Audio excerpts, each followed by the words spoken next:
Bonjour et bienvenue dans ce 41e épisode de Divergence Politique. Alors, en Divergence Politique, vous le voyez, puisqu'on est vendredi soir, eh bien, complètement changé, bouleversé dans son planning et également dans les thèmes, puisque nous allons aborder aujourd'hui avec Fabrice et Xavier Moreau. Bonjour messieurs, comment allez-vous?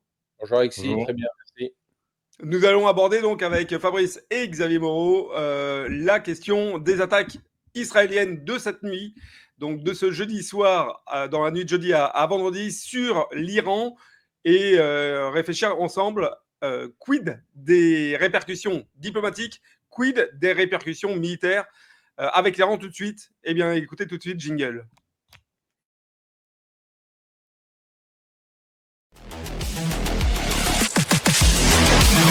On va pas interdire les plans à 3, on va pas interdire l'infidélité, on va pas interdire le polyamour. Le bruit et la fureur. Rien à foutre. Nique ta mère. Madame Pécresse, c'est Madame Pinter 02. À Pinter 02, elle appellera à voter pour Emmanuel Macron. Silicon Valley en Seine-Saint-Denis, c'est plutôt la Silicon voilée, non? Je suis la seule à pouvoir battre Emmanuel Macron. Au revoir.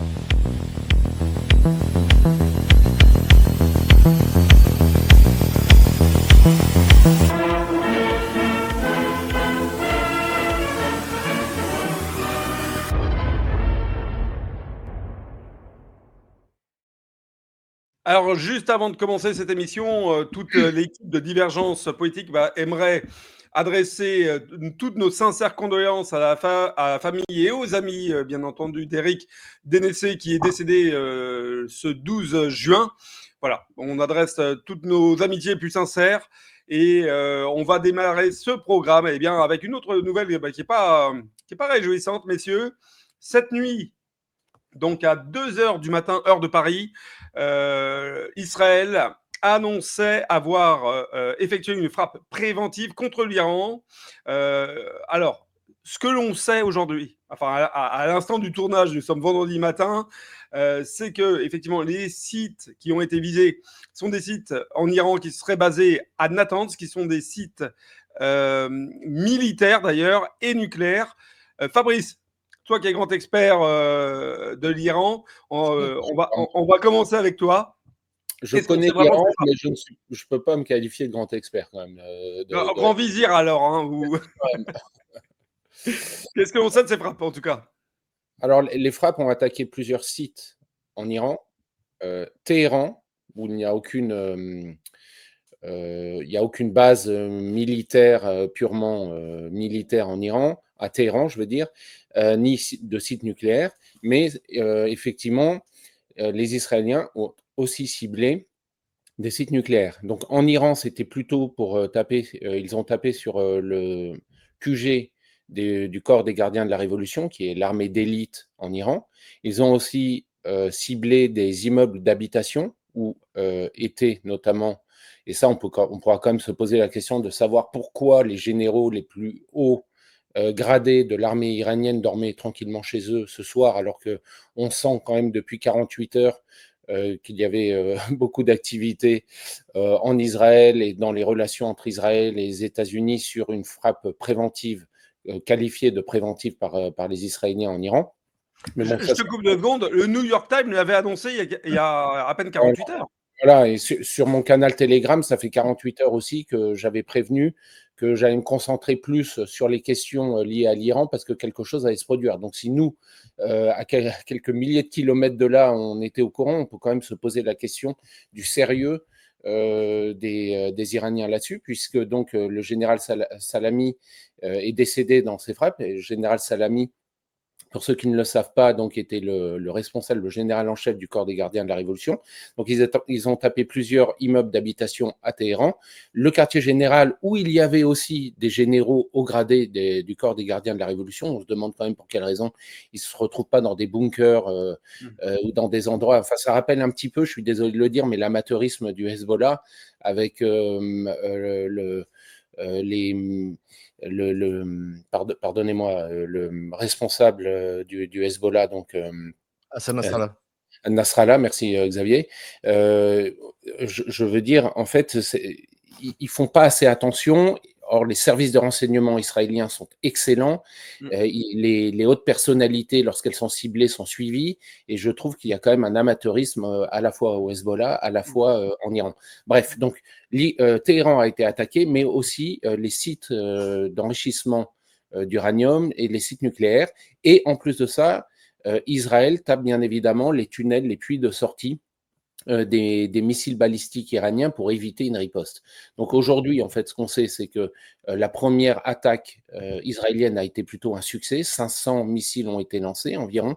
Très peu ont été interceptés.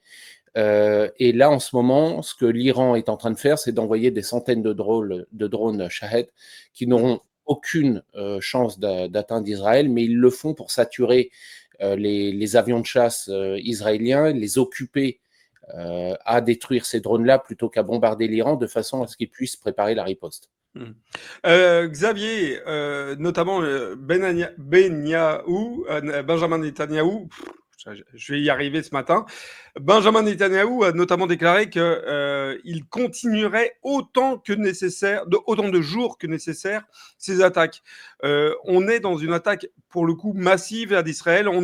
Est-ce qu'on est même dans une déclaration de guerre officielle? Ah oui, bah oui, c'est une guerre à partir du moment où on bombarde le territoire.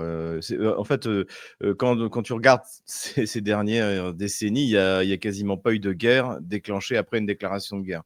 Que ce soit les guerres en Irak, que ce soit même d'ailleurs la guerre entre la Russie et Kiev, qui est devenue une guerre entre l'OTAN et la Russie, il n'y a pas eu de déclaration de guerre.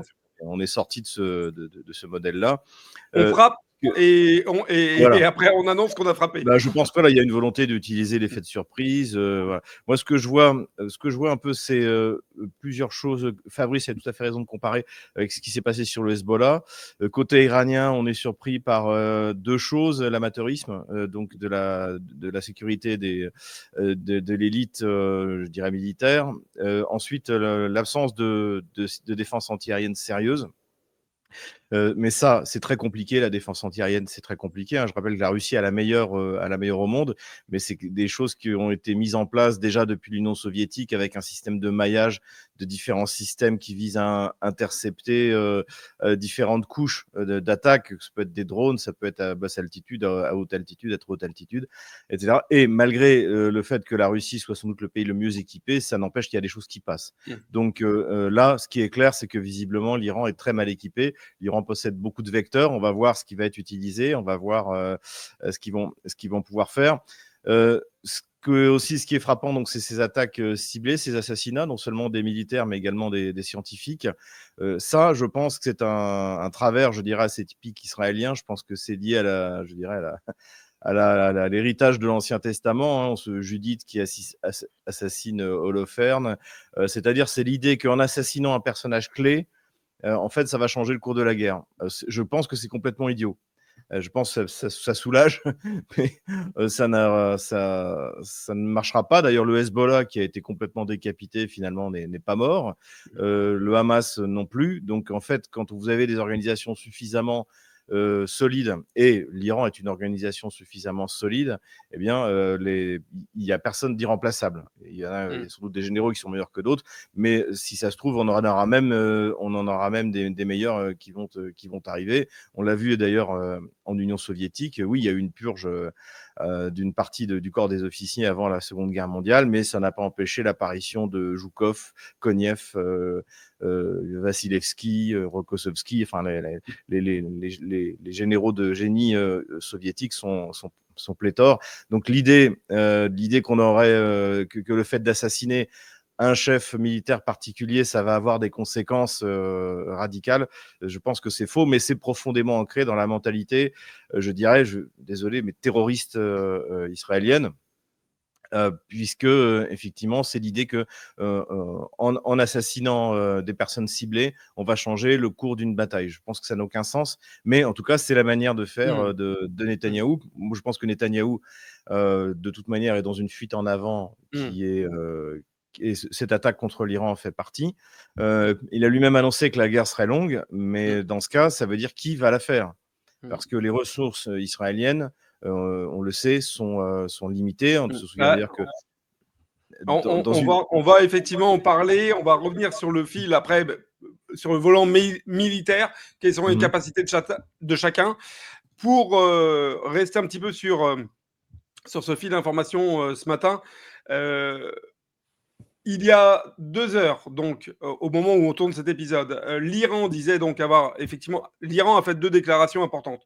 L'Iran a dit avoir le droit légitime de répondre, ça c'est une première chose, et les gardiens de la révolution, en plus, ont juré de venger à mort de leur chef, et notamment aussi des civils, parce qu'on sait qu'il y a eu des civils qui sont décédés justement dans les frappes sur Téhéran.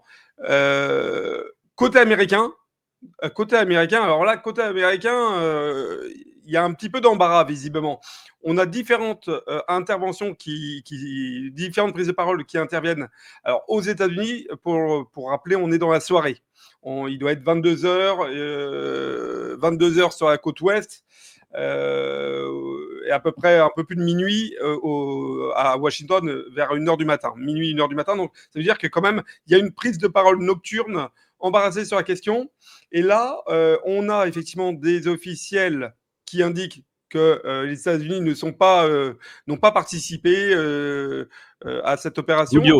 Rubio, le secrétaire, c'est pas n'importe Ouais. qui, le secrétaire d'État aux Affaires étrangères, Marco Rubio, a déclaré qu'il n'avait pas aidé, il n'avait même pas aidé Israël dans cette opération. Donc, en même temps, Trump, lui, fait un commentaire qui est un petit peu différent. Il dit, Trump, lui, avoir été informé. Et s'il dit dans une première communication qu'il est défavorable à ce qui s'est passé, il dit quand même dans un deuxième message alors, il faudrait que je retrouve le message, mais que l'Iran ne doit pas avoir l'arme nucléaire. Voilà. Donc il faut que l'Iran ouvre des négociations. Donc en fait, il fait le même jeu qu'il avait fait lors de l'opération Spiderweb, où il profite quand même de cette situation en disant non, moi je suis pas au courant. Mais voilà, en fait, ce qui s'est passé dans un sens l'arrange. Alors c'est peut-être pas exactement le cas pour l'opération Spiderweb en Russie, mais en tout cas là, il joue sur les 2 tableaux.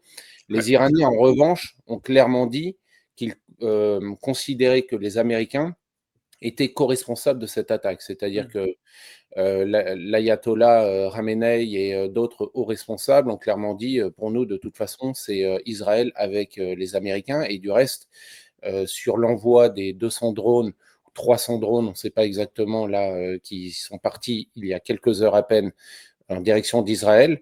Les avions américains, les avions britanniques, les avions français font le travail sur le ciel jordanien et irakien pour les stopper. Donc de toute façon, les Américains ont beau dire qu'ils s'en lavent les mains, en réalité, ils soutiendront Israël dans la contre-attaque, et que l'Iran ne manquera pas d'envoyer dans les prochaines heures.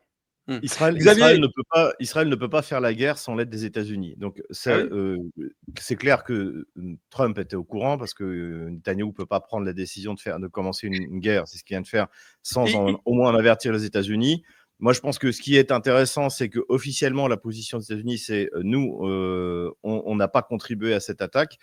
Fabrice a raison, c'est-à-dire que Washington va tenter va évidemment jouer un rôle dans la protection du territoire israélien, mais le point fondamental, c'est qu'encore une fois, le complexe militaro-industriel israélien n'est absolument pas capable de tenir face à l'Iran.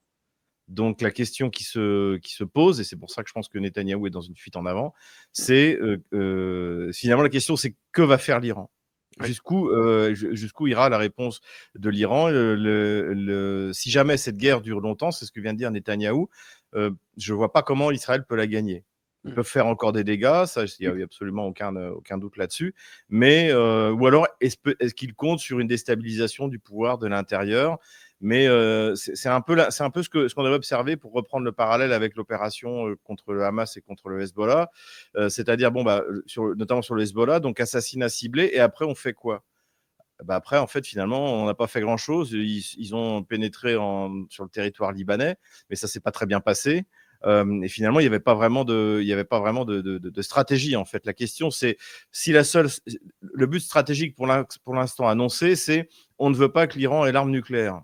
Là, si j'étais l'Iran, à l'intérieur des élites iraniennes, effectivement, il y a l'ayatollah Khamenei qui a dit non, l'islam interdit la possession de l'arme nucléaire, mais il y a quand même une faction qui tente en prendre la parole en disant non, il nous faut l'arme nucléaire. Et aujourd'hui, ce que vient de faire Netanyahou, ça va leur donner raison. C'est-à-dire que finalement, si on avait l'arme nucléaire, Israël ne nous aurait pas attaqué. Donc, je pense que Netanyahou vient d'ouvrir une boîte de Pandore. Je pense qu'il n'a pas réellement d'objectif stratégique. Alors, encore une fois, le fait que l'Iran n'ait pas l'arme nucléaire n'est pas un objectif stratégique. C'est une espèce d'incantation, mais globalement, un objectif stratégique, ce serait de dire nous allons détruire le potentiel militaire iranien. Ça, on en est loin et ça n'arrivera pas. On va détruire les capacités d'exportation du pétrole. Alors, j'ai vu qu'il y avait des installations qui avaient été touchées, mais globalement, Israël a démarré une guerre dont il ne maîtrise absolument pas la fin. Et sans qu'il y ait un objectif stratégique clair. Donc, alors attendez, messieurs, j'aurais vraiment qu'on reste quelques minutes quand même, parce que ça me semble quand même ne pas être anecdotique sur la question de Trump. Trump, donc c'est sûr, j'ai retrouvé la déclaration, c'est sur Fox News qu'il le dit. Il dit textuellement qu'il a été prévenu en amont par Benjamin Netanyahou. Il dédouane l'action d'Israël en indiquant qu'effectivement, l'Iran ne peut pas avoir la bombe nucléaire. Ça veut dire, excusez-moi, ça veut dire quand même deux choses qu'il faut peut-être qu'on débatte un petit peu entre nous. Ça veut dire, premièrement, que Trump n'a aucun pouvoir, parce que si on suit ses premières déclarations, il est contre cette attaque. Donc, il a dû dire, au moment d'être prévenu par Benjamin Netanyahou, il a dû lui dire, bah non, ne le fais pas. Ça veut dire que, il n'a aucun poids sur Israël, puisqu'ils l'ont fait quand même, ou alors qu'il l'aurait autorisé ou laissé faire, et qu'il dirait l'inverse. Encore une fois, moi je pense que ce n'est pas si anecdotique, parce qu'effectivement, l'Iran, dans sa prise de parole ce matin, accuse les États-Unis tout autant qu'Israël finalement. Bah, en fait, Alexis, tu as tout à fait raison, et je pense que c'est un point qui est fondamental, et Xavier en a parlé tout à l'heure, mais c'est la façon de faire de Benjamin Netanyahou depuis le début, c'est-à-dire qu'il force les Américains à le suivre contre leur gré. C'est-à-dire que là, je crois que ce qui déplaisait fortement à Netanyahou depuis quelques mois, c'est que les Américains, pour la première fois depuis très longtemps, avaient repris langue, même si c'était de façon indirecte, même si ça se passait à Oman, etc., dans un tierce pays, il y avait quand même une correspondance plus active entre l'Iran et les États-Unis. Grâce aux Russes aussi. Oui, et les Russes, normalement, devaient même s'impliquer de plus en plus dans ce processus. Et ça, je crois que c'est ce qui inquiétait le plus Netanyahou et son gouvernement, c'est ce réchauffement, on peut parler de réchauffement, entre les États-Unis et l'Iran. Et il s'est dit que c'était le bon moment de déclencher cette guerre, parce que de toute façon, aujourd'hui, l'État profond américain et les lobbies sionistes sont très présents aux États-Unis, et c'est impossible pour Trump de ne pas suivre Israël. Et Trump suivra, Trump continuera à financer la guerre d'Israël et à défendre le territoire israélien.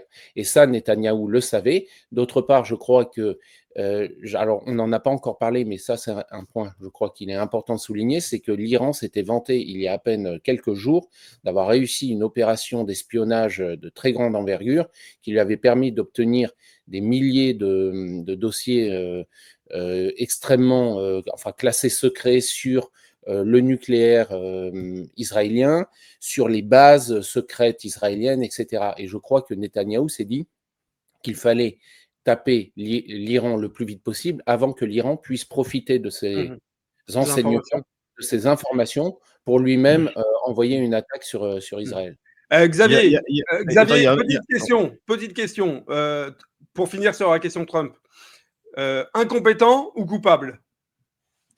Non, je pense que non, mais ça c'est là-dessus, je jetterai pas la pierre sur Trump. Je pense que Trump en était informé. Je pense que ça veut dire que si tu jettes la pierre, ça sous-entend que l'Israël n'en a rien à faire de ce que lui dit les États-Unis. Excuse-moi. Mais le ça problème, paraît c'est que, lunaire. le problème, c'est que les États-Unis, jusque-là, n'en avaient rien à faire de ce que faisait Israël, parce que je te rappelle que une trêve a été obtenue entre les Houthis, enfin les Yéménites, Ansar Allah, et les États-Unis, alors que les Ansar Allah continuent à bombarder Israël, puisqu'ils ont dit qu'ils continueraient à bombarder tant qu'il y aurait pas de tant que Israël continuerait son génocide à Gaza.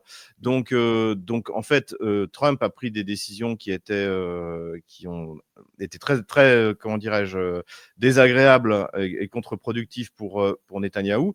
Et donc je pense que cette attaque contre l'Iran, c'est un moyen, comme l'a dit Fabrice, de remettre les États-Unis dans le jeu. Et donc en forçant le bras en fait des États-Unis, puisque désormais Israël va être attaqué. Donc quoi qu'il arrive, les avions américains vont décoller, ça va coûter des milliards de dollars à l'armée américaine, ça va nous coûter à nous, parce que je pense que on va également faire comme la dernière fois, c'est-à-dire donner un coup de main aux Anglais, etc. Ça va impliquer en fait tout l'Occident collectif dans la guerre de Netanyahou, et je pense que c'est le but de Netanyahou. Voilà. Et alors après on va voir comment on va réagir. Encore une fois, la situation financière de la France est catastrophique, de l'armée française est catastrophique. On n'a pas les moyens de rentrer dans une guerre avec Israël contre l'Iran, même en ne fournissant qu'une mission de protection qui coûte extrêmement cher. Hein. Quoi qu'il arrive, faut quand même bien s'en rendre compte. Moi, je ne sais pas ce que va faire Trump, à quel niveau il va aider. Encore une fois, Israël n'a pas les moyens financiers ni technologique, ni militaire, de faire une guerre de long terme contre l'Iran. Elle Ça peut la faire sous-entend que... qu'Israël s'est assuré que l'État profond américain le suivrait Je ne sais jusqu'au pas bout. réellement si Netanyahou s'assurait de quoi que ce soit. Encore une fois, l'opération contre le Hezbollah, l'opération contre le Hamas a montré ses limites, a montré que Netanyahou n'a pas de planification stratégique sérieuse, n'a pas d'objectif stratégique sérieux. Finalement, le seul objectif qu'on arrive à déceler, c'est qu'il veut exterminer les Palestiniens. Là, je crois que maintenant, c'est clair, les forcer à partir, tuer ceux qui restent, c'est le but de Netanyahou. Là, je pense qu'avant tout, le but de Netanyahou, c'est de ne pas aller en prison. Et que pour ça, il est prêt à aller jusqu'au bout. Je pense qu'aussi, il y a des gens dans son gouvernement, comme Smotrich, qui sont des fanatiques et qui, perdu pour perdu, ont décidé de mettre le monde à feu à sang. Voilà. Et au passage, pour la Russie, c'est du pain béni. Là, je veux dire, c'est-à-dire le peu de moyens qui restaient à mettre dans la guerre en Ukraine. Bien sûr, la priorité va être donnée à Israël, même si l'armée américaine n'intervient pas directement, même si, encore une fois, pour moi, ce qui est intéressant, c'est la position officielle des affaires étrangères américaines de Rubio, qui en plus était plutôt répertorié comme un support d'Israël. Là, a dit c'est nous, on n'y est pour rien. C'est important. Je pense qu'il avait oublié je pense que comme c'était le soir, il avait, à mon avis, oublié de parler avec son patron juste avant. Mais pas forcément, parce que c'est pas la même chose. Les commentaires de Trump ne sont pas la position du ministère des Affaires étrangères. Les commentaires de Trump n'engagent à rien. Oui, j'ai été prévenu, l'Iran ne doit pas avoir l'arme nucléaire. C'est ce qu'il dit depuis des semaines. Donc, en soi, ça ne change rien. Qu'il soit prévenu, c'est évident. La position du MAE, du ministère des Affaires étrangères américain, c'est de dire on n'y est pour rien. Donc, c'est pas. Ils ont condamné aussi. Ils ont condamné. Donc voilà, donc ça, je pense que c'est important. Donc moi aujourd'hui, je ne sais pas ce que va faire Washington. Honnêtement, je sais pas. Ce qu'ils vont faire, c'est qu'ils peuvent pas tout d'un coup couper les livraisons d'armes à Israël, mais dans quelle proportion et encore une fois, pour mener une guerre de long terme contre l'Iran, ça va coûter extrêmement cher. Et les ressources de l'Iran sont infiniment supérieures à celles d'Israël. Alors, il y a une heure, on apprenait quand même que les attaques continuaient, puisque là encore, une fois, c'est par contre le porte-parole de l'armée israélienne qui assurait que ses pilotes étaient en train d'attaquer de nouvelles cibles militaires et des cibles liées au programme nucléaire. Donc, les attaques d'Israël ne sont pas finies. Israël est en même temps en train de se défendre, puisque on le sait, Fabrice l'a dit, qui plus est, des attaques de drones sont actuellement en cours. On va parler, c'est très intéressant ce que tu as dit, Xavier, on va garder ça un petit peu en tête, on va parler de l'international, des réactions à l'international et de ce que ça peut structurer pour la Russie. Xavier, j'amènerai un point supplémentaire, c'est très bénéfique économiquement, puisque je pense que le prix du pétrole Plus va 13%. probablement flamber. Il avait déjà augmenté ces derniers Là, jours. ça vient de tomber, oil price, plus 13%. Voilà, donc Sur le baril, ça et doit c'est être plus 13% par rapport à déjà hier, et on sait qu'il y avait déjà eu une augmentation sur les marchés liée à la prévision d'une attaque. Donc, comme quoi, je pense que pour l'économie russe, et notamment pour son effort de guerre, c'est tout bénéfique. Fabrice, Xavier, alors dans l'ordre que vous voulez, messieurs, sur le volant militaire maintenant, si on se focus, si on se concentre, pardon, j'utilise des anglicismes, si on se concentre sur les forces en présence, Israël, Iran, en cas d'affrontement direct et frontal, comment ça se il y aura passe pas d'après vous? il y aura pas Ça, d'affrontement direct et frontal. Il voilà, faudrait que voilà, l'un ou l'autre traverse l'Irak. Donc c'est impossible. Et c'est impossible de toute façon, dans un sens comme dans l'autre, mais l'armée iranienne, en termes de fantassins, est bien plus importante que celle d'Israël. Mais de toute façon, ça sert à rien d'en parler. Il n'y aura jamais d'affrontement direct. Tout va se passer via missiles interposés ou drones interposés. Ah oui, On enfin, a ça reste quand même, excusez-moi de vous le dire, ça reste quand même un affrontement direct. Si je t'envoie une bombe nucléaire sur ta d'accord. Mais ville, en tout j'appelle cas, ça, ça ne moi, se passera pas au personnellement, sol. un affrontement direct. Ça ne se passera pas au sol. Voilà. Voilà. L'affrontement se passera sur un conflit Mm. donc aérien. Euh, les, les, bon, on sait que l'aviation israélienne est nettement supérieure à l'aviation iranienne. On sait aussi que les satellites, les renseignements et surtout les missiles antimissiles, d'hommes de fer, etc., même si c'est pas non plus euh, le Saint Graal comme on essaie de nous le faire croire, en tout Ben oui, cas, on avait vu ça, Fabrice, lors de l'attaque qui était en octobre 2024 peut-être, 24, True ou Promise 23, enfin, je sais plus. On avait vu qu'effectivement, le dôme de fer, le système dôme de fer était quand même peut-être pas aussi moderne ou pas, il, pas si il est vite efficace. maturé et surtout, alors là, on va passer maintenant à l'Iran. L'Iran possède toute une panoplie de missiles, des missiles de croisière, des missiles balistiques, des missiles hypersoniques, énormément de drones.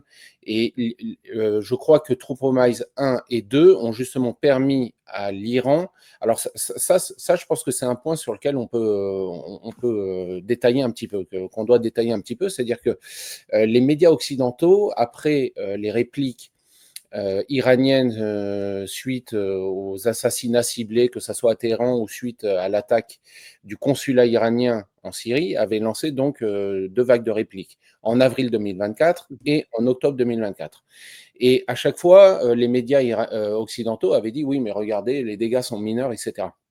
En fait, c'est ne absolument pas comprendre l'objectif de ces attaques. L'objectif de ces attaques n'était pas de détruire Israël ni de faire du dégât, c'était de prendre du renseignement sur la façon dont le dôme de fer est organisé, puisque le dôme de fer, en réalité, on a toujours l'impression que c'est un dôme comme ça, avec des missiles antimissiles. En fait, c'est beaucoup plus complexe. Il y a différentes couches de défense qui partent de la Jordanie jusque vraiment de territoire à quelques kilomètres de Tel Aviv. Donc, il y a plusieurs couches à franchir. Et les Iraniens ont pris énormément de renseignements. Et on a bien vu qu'entre l'attaque d'avril 2024 et l'attaque d'octobre 2024, les résultats ont été largement améliorés en l'espace de quelques mois. Et je pense que donc l'attaque d'octobre 2024 leur a permis de prendre encore plus de renseignements. Ils l'ont travaillé là-dessus. On attend maintenant évidemment la réplique qui viendra inévitablement de la part de l'Iran. L'Iran possède énormément de missiles, de quoi saturer le dôme de fer. Et je vais terminer par ça. On a vu ces dernières semaines plusieurs fois l'armée iranienne a montré des bases militaires secrètes absolument gigantesques qui faisaient des dizaines de kilomètres de profondeur remplies de missiles. Et le responsable de l'armée, enfin le général en chef de l'armée iranienne avait dit « Je pourrais en montrer des comme celle-ci toutes les semaines pendant 2 ans ». Donc, si on fait un calcul rapide, il doit y en avoir plus d'une centaine. Donc, aujourd'hui, en fait, en termes de missiles, les Iraniens ont à la fois, sont suréquipés et à la fois ont tous les vecteurs nécessaires pour une réplique. Maintenant, en face, comme Xavier en a parlé tout à l'heure, effectivement, les Américains, les Français, les Occidentaux seront là pour défendre le territoire israélien. Donc, on va voir un petit peu ce qui va se passer dans les prochaines heures. Je voudrais dire 2 choses. Xavier, j'ai une Ouais, petite parenthèse. Je vérifie en même temps. Ni sur le. Alors là, heure de Paris, il est 8h38. ni Emmanuel Macron, ni l'Élysée n'ont réagi. Alors, par contre, ça a réagi partout dans le monde, mais visiblement, du côté de Paris, eh bien, on dort encore. On y reviendra sur la partie internationale. Ouais, Xavier? là, je vois arriver une dépêche. L'Iran a annoncé officiellement qu'il ne participerait pas au 6e round de discussion avec les États-Unis qui doit avoir lieu à Oman sur le programme nucléaire. Donc, Quelle moi, je pense. surprise! Donc, Quelle non, mais ça surprise! veut dire que je pense que c'est une initiative de Netanyahou et Mhm. qu'il n'a pas demandé l'autorisation à Trump et qu'il en a juste informé. Donc, C'est- encore une mais fois, ça, on est on attend de d'accord. voir. On Ça, attend de on est voir la d'accord. réaction de Washington. Il y a aussi Ah une oui. autre conséquence que ça va avoir, c'est la destruction de l'économie israélienne. Mm. Parce que ça, déjà que l'affaire qui avait suivi le 7 octobre, toutes les opérations sur la ligne de Gaza ont fait fuir les entrepreneurs israéliens. Hein. Je rappelle que le Mm. but, c'était de faire des États-Unis, d'Israël, une Silicon Valley au Proche-Orient. Tout Oui. ça, c'est terminé. C'est-à-dire que là, Israël Oui. se lance dans une guerre de longue haleine et qu'elle ne peut pas financer, encore une fois. C'est-à-dire qu'aujourd'hui, ça met Netanyahou. Netanyahou est en train de tordre le bras, de forcer le bras, non seulement de Washington, mais de l'Occident collectif pour venir faire sa guerre contre l'Iran, pour lui-même éviter d'aller en prison. Et en fait, il prend un risque énorme parce qu'on ne sait pas, aujourd'hui, on ne sait pas ce qu'il va obtenir de la part ni de Washington, ni des autres alliés d'Israël. Alors, c'est intéressant ce que tu dis parce qu'effectivement, sur les réactions à l'étranger, et on va parler des réactions maintenant et des conséquences économiques, effectivement, c'est extrêmement pertinent. Rappelons qu'avant, effectivement, le conflit entre le Hamas et Israël, des accords économiques et diplomatiques étaient noués entre Israël et les Émirats arabes unis et un début de renouveau de diplomatie avec l'Arabie saoudite. Ça a été rendu caduque, effectivement, avec les événements de Gaza. Et puis là, très clairement, je pense que toute réconciliation au Moyen-Orient est définitivement, je dirais, finie. L'Arabie saoudite a exprimé sa ferme condamnation. Les Émirats arabes unis également, enfin tous les pays, les principaux pays, les plus puissants pays du monde, du monde arabe, du Moyen-Orient, pour être plus précis, ont définitivement coupé tous les ponts. Alors, justement, même le Japon, d'ailleurs, on va parler des Occidentaux. Japon condamne fermement. L'OIA, alors là, on n'est pas dans un pays, mais on s'est compris, a condamné fermement. L'ONU, je crois que j'ai vu une déclaration également passer.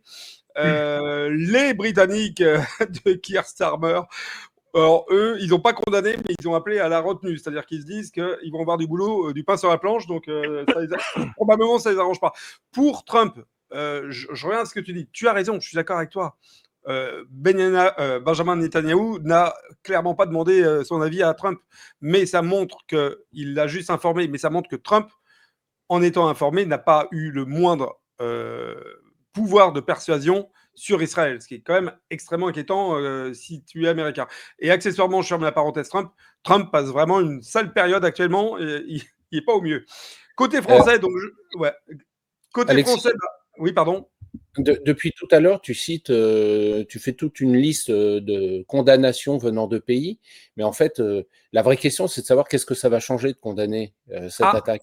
Depuis le 7 octobre et depuis le lancement du génocide palestinien, tous les pays du monde condamnent ce génocide. Mais en réalité, qu'est-ce qui se passe? La France continue à condamner le génocide, mais il continue d'avoir des bonnes relations avec Israël, voire même de défendre le territoire israélien. Les Américains, pareil. En fait, je veux dire, on pourra toujours, évidemment, on condamnera toujours, tous les pays vont condamner, quel que soit le pays qui attaque, du moment que c'est une attaque sur des civils, du moment que c'est une attaque injuste, injustifiée, injustifiable, tous les pays condamneront. Mais en réalité, tout le monde laisse faire. Et c'est ça, en fait, le fond du problème, je crois.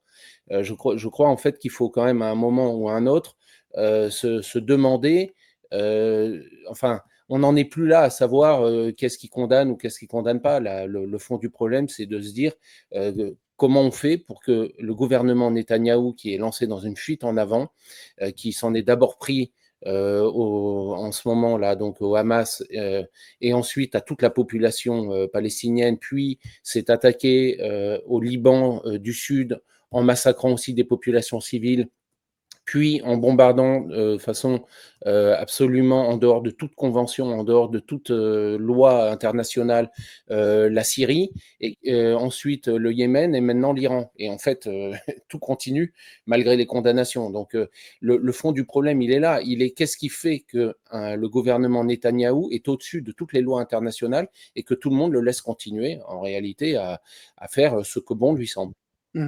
À noter que l'Iran vient à l'instant d'affirmer que ces frappes dites préventives, ouvrez les guillemets, justifient donc son développement d'enrichir l'uranium. Donc voilà. Voilà. Non, mais je pense qu'en fait, je pense que le but de Netanyahou, c'est sauver de sa propre peau. Plus j'y réfléchis au fur et à mesure qu'on écoute notre discussion, en fait, je vois pas comment Israël peut sortir vainqueur de ce cycle. Sur le long terme, l'Iran a déjà gagné la guerre. Et là, en fait, la question que pose Fabrice, c'est qu'est-ce qu'on va faire pour arrêter Netanyahou? En fait, ceux qui vont avoir la clé de ce conflit entre les mains, ce sont les États-Unis. C'est eux, en fait, parce que les Européens sont déjà pas capables de gagner la guerre contre la Russie, donc évidemment ils vont pas la gagner, ils vont pas la gagner, ils n'ont pas les moyens d'intervenir efficacement en soutien d'Israël. Donc en fait, ceux qui ont la clé, ce sont les États-Unis. Si les États-Unis cessent de livrer des armes ou diminuent leur livraison et ne financent plus Israël, parce que c'est de ça dont il est question, l'affaire elle va être rapidement réglée et en revanche, et donc cette guerre de long terme va se faire au bénéfice de l'Iran, même si l'Iran va effectivement avoir des problèmes parce que c'est quand même un pays qui dépend énormément de ses livraisons d'hydrocarbures, notamment vis-à-vis de la Chine. Et donc j'imagine que ça va être des cibles prioritaires pour Israël. Mais encore une fois, ces cibles, il faut les atteindre. Et, donc voilà, je pense que la clé de ce conflit est entre les mains de Washington, entre les mains de Donald Trump. Que va-t-il décider? Encore une fois, il avait fait la paix avec les Houthis contre Israël, quasiment, on peut le dire. Donc, on va voir ce que ça va donner. Je te poserai une question, Xavier, justement sur la question de l'Iran qui est rentré dans les BRICS. Tu parlais de la Chine et notamment des accords commerciaux entre la Chine notamment et Israël. L'Iran étant rentré il y a quelques mois dans les BRICS, quelle va être la réponse des BRICS? Je te pose la question, mais juste avant, je vous disais à l'Élysée, pas de réponse. Sur le compte d'Emmanuel Macron non plus, pas de réponse. Eh bien, on le sait pourquoi. C'est tombé il y a une demi-heure. En tant que Français, ça fait un peu mal au cœur à lire. Ça prouve à quel niveau on est tombé. C'est une déclaration qui est faite par l'ambassadeur d'Israël à Paris. Donc, qui dit l'État français est un allié, mais pas au point d'avoir une information préalable à une telle opération. Les amis, c'est violent. Enfin, je veux dire, en tant que Français, on est vraiment. Honnêtement, c'est pas plus mal parce que mine de rien, le fait d'avoir l'information, d'être prévenu, c'est une forme de complicité. C'est d'ailleurs ce qu'essaie d'obtenir, c'est d'ailleurs ce qu'a voulu obtenir Netanyahou en informant Donald Trump. Donc c'est pas plus mal qu'on soit pas au courant. Et d'un autre côté, c'est vrai, ça souligne le fait que de toute manière, plus personne ne nous prend au sérieux. Donc c'est pas qu'Israël, c'est la planète entière. Je veux dire, le Burkina Faso ne prend pas Emmanuel Macron au sérieux. Donc Brigitte Israël non plus, la Russie non plus, Trump non plus. Là, je voyais les gros titres de LCI, c'était le face-à-face Trump-Macron, comme s'il y avait un face-à-face entre Trump et Macron. Non, il y a Macron qui s'agite de son côté et Trump qui a autre chose à faire que de s'occuper de cet énergumène. Je pense qu'il faut plutôt miser sur un face-à-face entre Jean-Michel et Mike Tyson. Ça, à mon avis, il y aura plus d'audience. Pour revenir plus sérieux, quand même, enfin, je suis désolé, mais concernant la France est le premier pays en termes de communauté israélienne en dehors du territoire israélien, de communauté juive, en dehors d'Israël, avec les États-Unis. Donc, la France n'est pas, dans le cas d'Israël, la France n'est pas un pays lambda. C'est pas, je sais pas moi, la Norvège, l'Islande ou même l'Écosse, tu vois. Macron est dans une situation compliquée vis-à-vis d'Israël, parce qu'évidemment, s'il soutient Israël, et évidemment, comme tu l'as très justement rappelé, une grosse diaspora israélienne en France, mais il ne faut pas oublier la situation politique intérieure française. Macron et le gouvernement Macron est assis sur un baril de poudre avec des cités aux mains de musulmans, et il ne peut pas non plus déplaire à ces gens-là.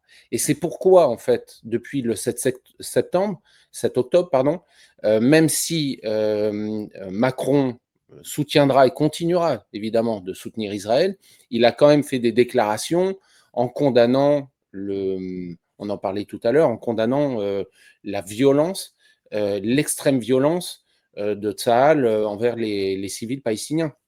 Mais ça, il ne le fait pas parce qu'il en est convaincu.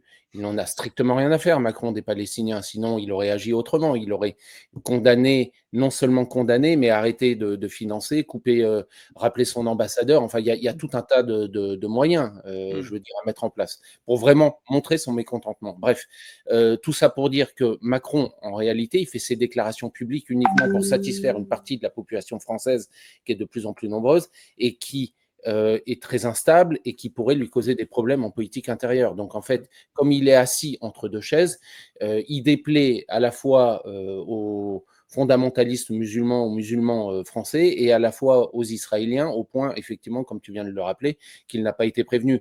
Mais en réalité, ce jeu-là lui convient très bien parce que ça lui permet de continuer à durer en France sans mécontenter personne, au point où on pourrait avoir une révolution ou des révoltes comme à Los Angeles en ce moment. Ouais, ce qui est intéressant, c'est que finalement, Macron a le même problème que les pays arabes et les pays musulmans. C'est-à-dire que la rue arabe, la rue musulmane, soutient farouchement les Palestiniens.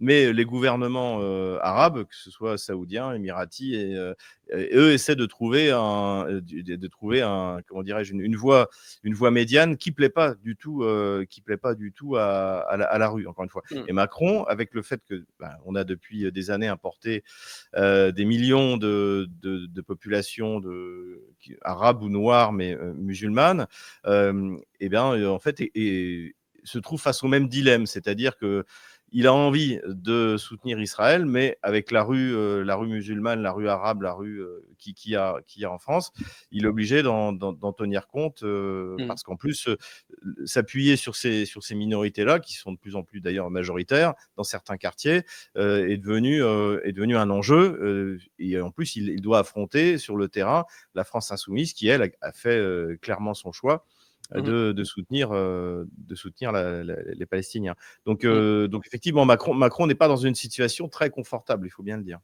Tu me fais une transition toute trouvée. Alors effectivement, peut-être la parenthèse, c'est que les pays du Moyen-Orient, effectivement, qui essaient de trouver une voie médiane, c'est aussi pour des intérêts économiques.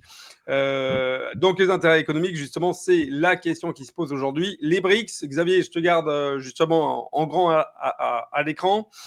L'Iran est rentré dans les BRICS dernièrement. Comment on peut interpréter avec le cadre, la structure légale qui a été mise en place au sein des BRICS, comment on peut interpréter ou comment on peut envisager une réaction des autres pays membres sur l'attaque militaire contre l'un des pays des BRICS? Alors aujourd'hui, les BRICS, il y a de plus en plus de monde. Ce qu'on peut dire, c'est que les principaux acteurs, donc la Chine est un partenaire économique très important de l'Iran. Donc évidemment que la Chine va condamner, va apporter son soutien d'une manière ou d'une autre, ne serait-ce qu'en continuant à commercer avec l'Iran. La Russie est le partenaire nucléaire, donc visiblement des installations qui ont été construites par la Russie ont été attaquées par les missiles, comment dirais-je, israélien. Donc ça, évidemment, ça ne va pas plaire. La Russie était aussi un médiateur, en fait, entre Washington et Téhéran. Donc ça aussi, Netanyahou a sans doute voulu mettre fin à cette négociation qui était en cours. D'ailleurs, je rappelle, dans une des dernières déclarations, Trump avait dit que la Russie pourrait jouer son rôle. Je pense que la Russie le jouait déjà, puisque l'envoyé de Trump pour négocier avec Téhéran, c'était Witkoff, le même qui s'entend excellemment bien avec Vladimir Poutine. De ce côté-là, je pense que l'Inde va être prudente. En revanche, d'autres pays, par exemple comme le Brésil va voir ça comme une opération coloniale, en fait, quasiment. Donc le Brésil aussi soutiendra l'Iran incontestablement. Les autres pays, donc les Émirats arabes unis, je pense, alors j'ai pas vu ce qu'ils ont dit, mais a priori l'Arabie saoudite a condamné. Je pense que les Émirats arabes unis en feront autant. Donc effectivement, là-dessus, je pense qu'il y aura une certaine unanimité des BRICS et pour pour condamner cette attaque gratuite sans déclaration de guerre commise par Israël. Encore une fois, j'essaie de trouver une rationalité, je dirais, sur la longue durée de ce que fait Netanyahou. Je n'en trouve pas.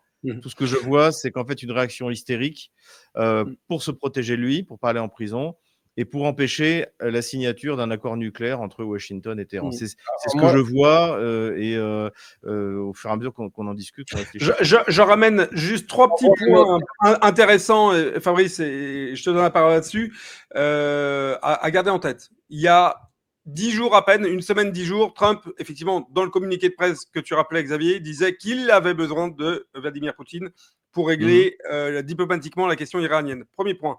Deuxième point, rappelez-vous, il y a de ça quelques jours, c'est Israël qui a renvoyé du matériel, je crois, patriote, Xavier, tu m'arrêtes si je me trompe, pour aider la défense à Kiev. Donc là, timing pas excellentissime. C'est pas exactement ça. C'est pas exactement ça. En fait, l'ambassadeur d'Israël en Ukraine a déclaré que nous avons aidé Israël, nous avons aidé l'Ukraine, pardon, puisque des patriotes qui avaient été fournis à Israël au début des années 90, en gros, ont été transmis à l'Ukraine. Mais en fait, ils faisaient allusion à quelque chose qui s'est déjà passé. Et visiblement, ce que je pense qui s'est passé, c'est que ces patriotes ont été repris par Washington avec l'autorisation d'Israël. Donc c'est pour ça que l'ambassadeur israélien disait ça, et ont été transférés à l'Ukraine. Mais je pense que ça a été fait il y a plus d'1 an. Donc, et dernier point, c'est la visite de... Alors là, on en a très peu parlé dans les médias de grand chemin, mais c'est la conférence de presse du président brésilien avec Emmanuel Macron, un président brésilien extrêmement énervé sur ce qu'il appelait être les pays qui devraient faire plus pour obtenir la guerre et qui font tout pour... il n'a pas cité. Voilà. Il n'a pas cité, mais Emmanuel Macron était à côté et il était très remonté et il accusait, en fait, ouvertement, mais pas directement. Il accusait en gros la France et les pays européens de mettre de l'huile sur le feu. Donc là, je pense qu'effectivement, tu as raison. La position du Brésil dans la situation va être d'aller dans le même sens que sa vision sur l'Ukraine. Fabrice, pour finir cette émission, justement, alors côté BRICS, quel impact pour les BRICS ? Je voudrais d'abord revenir sur le dernier point évoqué par Xavier, sur le fait que Xavier disait que pour lui, une des raisons principales pour laquelle Netanyahou lançait ses opérations, c'était pour essayer de sauver sa propre peau. Moi, je vois quand même je pense que c'est tout à fait vrai, mais il me semble qu'il y a quand même une deuxième raison importante. Quand on voit en réalité les opérations qu'il a lancées depuis le 7 octobre, que ce soit en Palestine, au Liban, en Syrie et maintenant en Iran, je pense qu'il a quand même pas perdu la tête entièrement, et je crois qu'il y a quand même un projet politique derrière, et que ce projet politique, c'est le projet du Grand Israël. Parce que quand on regarde, et du reste, c'est pas moi qui l'invente, plusieurs personnes dans son entourage très proche n'ont pas hésité à déclarer que l'idée à terme, c'était effectivement la construction du Grand Israël. Et quand on regarde en fait les différentes attaques qu'Israël a pu mener depuis 2 ans maintenant, un petit peu moins, c'est tout à fait cohérent par rapport à ce projet. Voilà. Donc ça, je pense que c'est un point important. Le deuxième, pour répondre à ta question sur les BRICS, je crois que Xavier a parfaitement répondu, c'est-à-dire que les BRICS, unanimement, normalement, font partie d'un club qui défendent un projet multipolaire. Or, aujourd'hui, on se rend compte que ce genre de guerre entre Israël, Palestine, Israël-Liban, Israël-Iran fait partie de ce vieux monde que les pays des BRICS combattent. Combattent, ne veulent plus entendre parler. Aujourd'hui, les pays des BRICS sont en train d'essayer de construire un nouveau monde basé sur des relations internationales qui seraient elles-mêmes basées sur plutôt que de faire de la guerre, en fait, essayons de créer des relations commerciales entre les pays pour établir une paix, et arrêtons d'avoir l'hégémon américain qui en soutient justement de ces pays belliqueux, mais ayons des grands pôles, des grandes phases, des groupes de pays qui sont assez forts pour mutualiser justement les forces, l'agressivité des uns vers les autres, de façon à créer un monde plus stable. Et donc, effectivement, les pays des BRICS vont quasiment, j'en suis persuadé, tous condamnés. Après, en fonction des intérêts des uns et des autres, les condamnations sont plus ou moins fortes.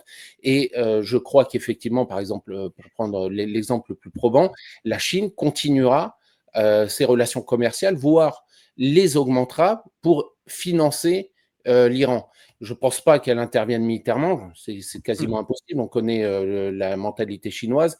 C'est pas comme ça que les Chinois n'aiment pas la guerre, donc c'est pas leur façon de faire. Mais en tout cas, la Chine, peut-être par du renseignement et en tout cas en continuant le commerce, soutiendra l'Iran. La Russie aussi, d'une façon ou d'une autre, je pense, continuera à soutenir l'Iran parce que la Russie, qui est, on va dire aujourd'hui, le pôle majeur, le pôle d'attraction vers lequel tous les pays des BRICS, enfin, s'il y a un pays, on va dire, qui attire les autres pays, qui a su construire ce monde multipolaire, c'est bien la Russie. La Russie ne laissera pas l'Iran se faire détruire. Non plus. Donc voilà, on a des pays comme la Chine et comme la Russie qui soutiendront et des pays à l'intérieur des BRICS pour qui ça a moins d'importance ou qui n'ont pas les moyens de toute façon de leur volonté politique et qui se contenteront juste de condamner. Merci Fabrice. Xavier, la dernière question, elle est pour toi. Est-ce qu'on peut envisager dans le cadre du protocole BRICS des sanctions sur Israël, des sanctions économiques, je parle, comme ça a été le cas par l'Occident avec la Russie suite à l'Ukraine? Ou est-ce que c'est illusoire? Il n'y en aura pas parce que les BRICS insistent sur la légalité des actions qu'ils prennent et les seules sanctions légales à l'international, ce sont celles qui sont prises par le Conseil de sécurité de l'ONU. Or, le Conseil de sécurité de l'ONU, il y a Paris, Londres et Washington qui, quoi qu'il arrive, mettront leur veto. Donc, je ne pense pas qu'il y ait de sanctions. Ce que je voudrais juste conclure là-dessus, parce que, encore une fois, tout en y réfléchissant, j'ai l'impression qu'on est dans une action qui correspond à ce qu'on a vu en avril 2022, lorsque l'OTAN, en fait, finalement, est rentrée en guerre contre la Russie, suite à une mauvaise analyse. C'est-à-dire que, normalement, ce qui aurait dû être uniquement la défaite de Kiev, et finalement, 3 mois après, on serait passé à autre chose, est devenu la défaite de l'OTAN, parce que finalement, il y a un problème d'acteur irrationnel. Je pense que Netanyahou peut être considéré comme un acteur irrationnel, et parce qu'il y a un mauvais calcul de la puissance de l'adversaire. À l'époque, c'était la Russie, et aujourd'hui, je pense que c'est l'Iran. Et je pense que les conséquences pour Israël seront les mêmes que les conséquences de la guerre d'Ukraine sur l'OTAN. Voilà un peu la réflexion que je me faisais. Pour conclure. Eh ben, merci messieurs. Alors pour nos auditeurs et nos auditrices, on a été un petit peu bouleversés dans notre programme. C'était ni le jour habituel, c'était pas non plus le programme de l'émission prévu. On l'a pris au débeauté avec effectivement en suivant l'actualité qui vient de paraître. Encore une fois, nous enregistrons pour nous. Il est 9h, voilà, heure à laquelle on finit cet épisode. Vous retrouvez Xavier Moreau sur Stratpol. Eh bien justement, alors ce matin pour vous. Vous le retrouvez également, Xavier, sur RT en live ce soir. Donc, c'est 20h heure de Paris. Xavier, c'est quelle heure?